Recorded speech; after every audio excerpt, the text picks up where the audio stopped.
When I first laid my hands on the GPD Pocket, I wasn't too sure on how I was going to use it, but I did have a few ideas, and today we're going to be talking about one of them. When it came to PC games, it did not run as well as my GPD Win, since the GPD Win had an unlocked BIOS, and even though the Pocket had a new CPU, it still lagged behind in some areas.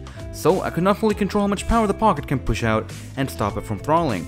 But the first thing that came to mind was to turn this into a portable single and multiplayer emulation machine.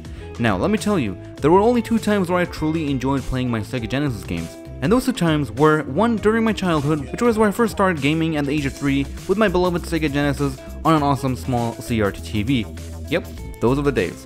The second time I really enjoyed playing games was on my modded PSP, and man was it amazing.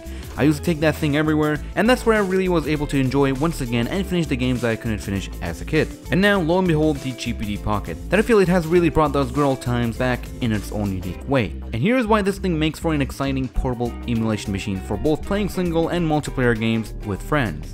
The GPD Pocket, of course, is not the fastest machine out there, but what it can do, it does well. What makes the Pocket really unique, other than being pocketable, is the display. It has a gorgeous 1080p IPS 7-inch touch display, and to top all of that off, it has an aspect ratio of 16:10, which if you don't know, standard widescreen monitors these days have a 16:9 aspect ratio. And what that means, the Pocket screen is taller, and that extra height results in 4:3 games, which is what old games run. It makes them look much nicer, larger, and with smaller black bars around the sides.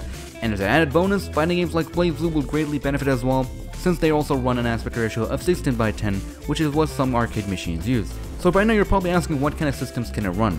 Well, so far I have got everything you guys see on this list to run perfectly fine without any issues whatsoever, which is to be expected. But systems such as the GameCube and Dreamcast do struggle a bit, and will probably benefit from some BIOS tweaking once that BIOS update is available. But for now, I'm very happy with the current selection.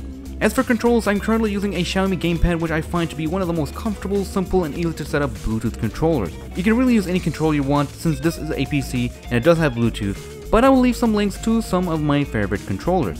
So with all that being said, here's a little montage of games running on this thing, so let's roll it.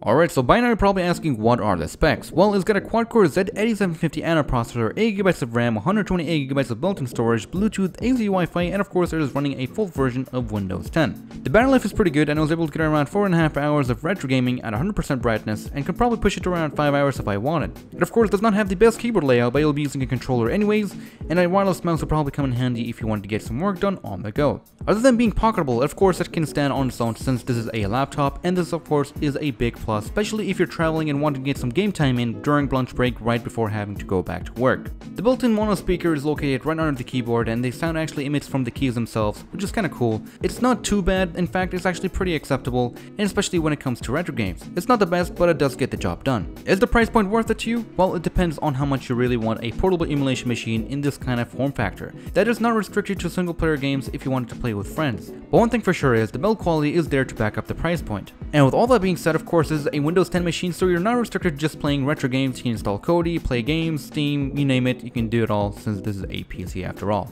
It is an amazing small yet powerful machine that exists because there is a high demand for it, and GPD's crowdfunding campaign is there to back it up since it was so successful. And I can see why. If you're an enthusiast for these kind of things, then this is a total must-have. So overall, as you guys have saw, it makes for a pretty compelling emulation machine. And that is about it for this video, so thank you all for watching. Hope you guys have enjoyed this video and found it helpful. If you did, hit the like button and subscribe for content like this, and I'll see you guys in the next one.